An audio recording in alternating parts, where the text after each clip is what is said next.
In exercise of the presidential prerogative vested in the head of state and government under Article 132 of the Constitution, as read together with Articles 152 and 155 of the Constitution, His Excellency the President has instituted portfolio rearrangements in his cabinet and in the ranks of principal secretaries.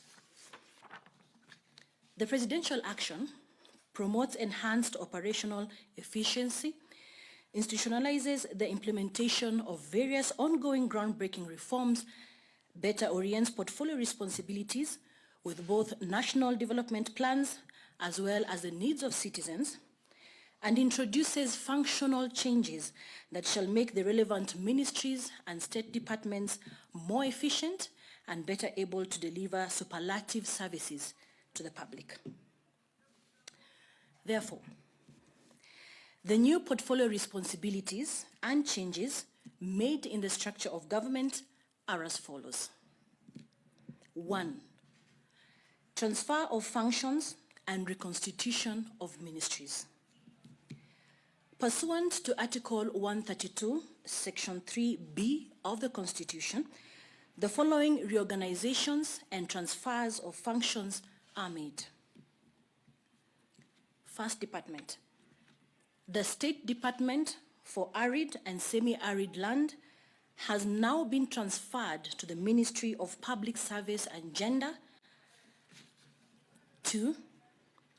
The State Department of Social Protection, Pensions and Senior Citizens has been transferred to the Ministry of Public Service and Gender. 3.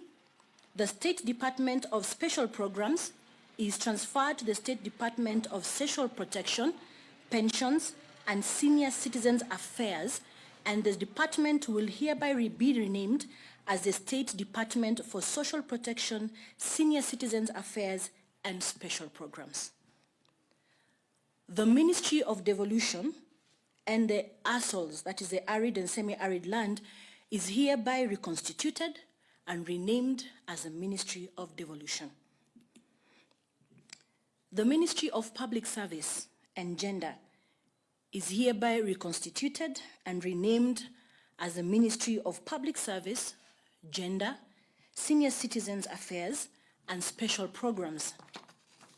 And finally, the Ministry of Labor and Social Protection is hereby reconstituted and renamed as the Ministry of Labor. 2. Reassignment of Cabinet Secretaries. In accordance with Article 155, Section 5A of the Constitution, the following Cabinet Secretaries have been reassigned. Cabinet Secretary Ambassador Dr. Monica Juma moves from the Ministry of Defense to the Ministry of Energy. Cabinet Secretary Honorable Charles Keter moves and becomes the Cabinet Secretary of the Ministry of Devolution. Cabinet Secretary Honorable Eugene Wamalwa now takes over the Ministry of Defense. Cabinet Secretary Margaret Kobia retains her portfolio, but as you saw earlier, it was her, she got more duties, and with the new ministry, it will now be the Ministry of Public Service, Gender, Senior Citizens Affairs, and Special Programs. 3. The reassignment of principal secretaries. In accordance with Article 155, Section 4 of the Constitution, the following principal secretaries have been reassigned.